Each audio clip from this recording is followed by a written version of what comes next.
What's up, beautiful people, and welcome back to another sexy comic book review video. It is I, your world's greatest detective, your steward of Gondor, your genius billionaire playboy, basic YouTuber philanthropist, SuperCliff. And would you kindly hit that like and subscribe button, for every little bit helps in this YouTube world. And today, folks, we are covering Future State Batman and Superman, issue number 1, written by the rising star of all stars, Gene-Luen Yang, and drawn by Ben Oliver. Let's get freaky. And our story begins not in the future, but rather in the early days, prior to the Magistrate occupation of Gotham City. Literally days following the Dark Knight's death metal events, where multiverses, laughter, and legions of Batman all happen, even in your raccoon wounds. Check that out because it might be infected, but I digress. Anyways, we begin with this kid named Xander, who appears to be attempting suicide as he jumps down onto the railroad tracks, where an incoming train is shown to be heading straight for the kid. But luckily, Superman drops down, blocking the train from running over Xandar. Now the people in Metropolis will have to pay extra in the taxes.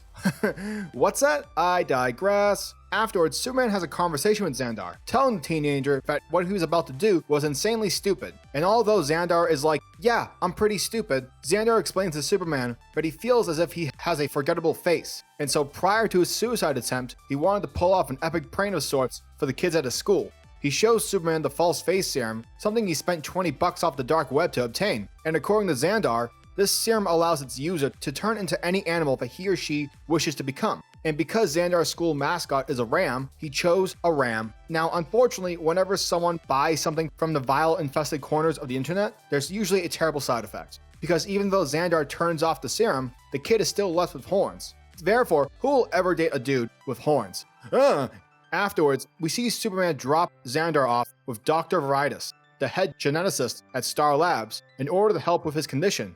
But in the meantime, Superman strolls the internet as a means to delve deeper into the source of this false face serum conspiracy. Shifting over to Gotham, we check in with Batman riding dirty in the Batwing, where he is then suddenly met by the Man of Steel himself. But check it, because rather than Batman happily greeting Superman, he's actually upset, fearing that Clark is drawing too much attention from the Magistrate, to which he then tells Superman to enter the Batwing, for the Batwing's stealth systems will protect the hero from the Magistrate's surveillance drones. Now here's where we see one of the main differences being displayed between both Superman and Batman. And Gene-Luen Yang nails it on top of the head, because though Superman realizes that injustice exists within the world, he's also ignorant when it comes to viewing the world from other people's perspective. For Superman is from Metropolis, which is by all intents and purposes a solid place to live in the DC universe. And though criminals exist within the iconic city, very few would actually make their existence public, since Superman is so powerful, whereas Batman grew up in Gotham, which is a terrible place to live, and in addition, Batman's just a guy in a batsuit who has cool gadgets and knows kung fu. That's it.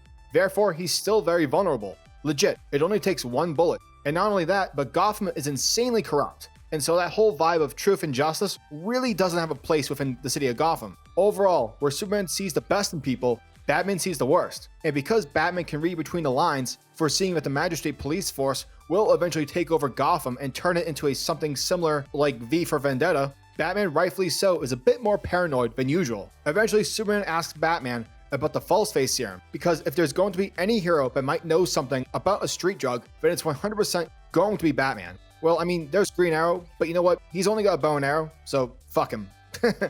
Sorry, Green Arrow fans. However, things are about to get dicey as we witness a gang of false face users throw a Molotov cocktail at one of the Magistrate's surveillance drones that is shown to be tailing the Batwing. Now, although these punks are successful in taking out the drone, the Magistrate forces are clearly pissed off as one of their giant mech soldiers pulls up to begin capital punishment. But like a badass, Superman blocks the mech soldier's bullets. And after X-ray scanning the mech to make sure that no living person occupying the mech, Superman proceeds to rip it in half. Elsewhere, the Magistrate forces witness the entire thing, as one of the soldiers says that the professor will be pleased. Mystery! And though the kids are happy that Superman helped out, Batman is more upset with Superman, as if he heard nothing as to what Batman said regarding the Magistrate, to which Superman responds, saying that the people were in danger. As our heroes begin to ask questions about how the kids were able to obtain the false face serum, one of them reveals that her old man, who was a professor at Gotham University, straight up vanished over a month ago, with the authorities suggesting that he left on his own accord. However, the young girl believes that the Magistrate, in truth, has secretly taken her father. Therefore, she obtained the false face serum in order to avoid the Magistrate's security scanner in order to wage a street war against them.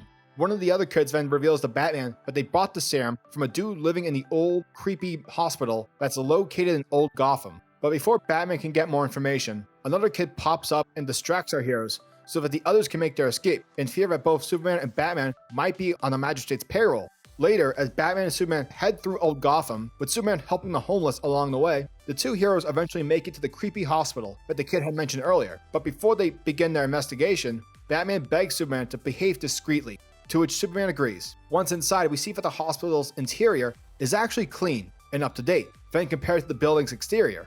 As Batman begins to hack through one of the building's computers, our heroes are suddenly attacked by a pair of savage false face users. But fortunately, they're going against Superman. So these dudes basically get beaten. But afterwards, Superman is greeted by an individual named Mr. Toad, who apparently is the leader of the False Face Society. Switching back to Batman, we see that Bats was able to hack into the files containing information regarding the False Face serum, along with information as to who is funding this drug operation. Once Batman turns around, our Dark Knight realizes that everything has gone completely silent. No sounds of punching, no crashing, and no sounds of wailing or moaning from pain.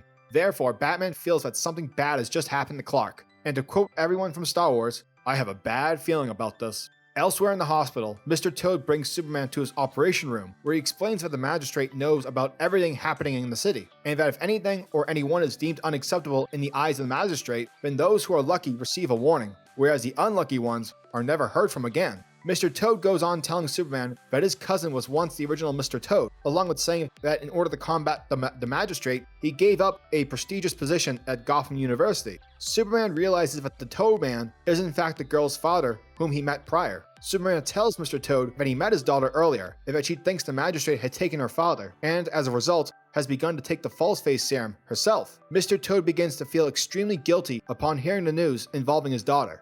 As a result, Mr. Toad turns back to his human form, and as both Superman and Mr. Toad are seemingly shown to begin working with one another to stop the Magistrate, Mr. Toad catches Superman off guard as he pulls out a Kryptonite dagger and stabs Superman right in the chest.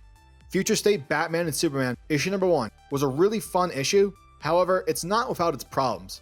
But such problems have little to do with the creators. But I'll get into that in a second. First, let's talk about the positives. Gene-Luen Yang 100% gets Superman. No matter the situation, our Man of Steel can't help himself by not helping those who are in need, even if it is strategically unwise.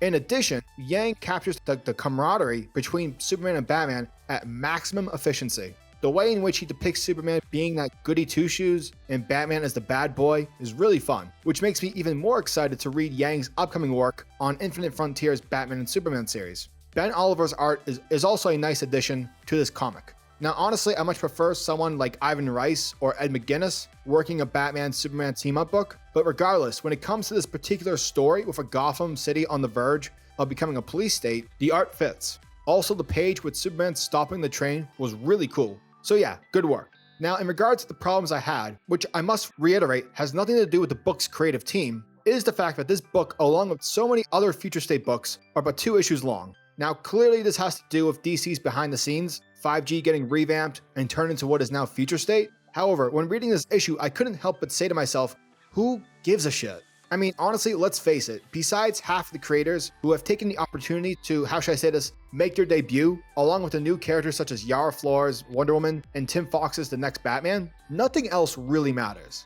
And yeah, it's a cynical approach, but I still feel that I need to say it. Overall, what I can say in regards to Future State as a whole is take this time to try out books which you might typically not try. However, if you're not up to that, which is completely understandable, then you have March to look forward to, with the main line returning. In the end, I enjoyed this issue, but I can't help but rather feel more excited for Gene-Luen Yang and Ivan Rice's Batman and Superman in March. Future State Batman and Superman, issue number 1, gets a 7.5 out of 10.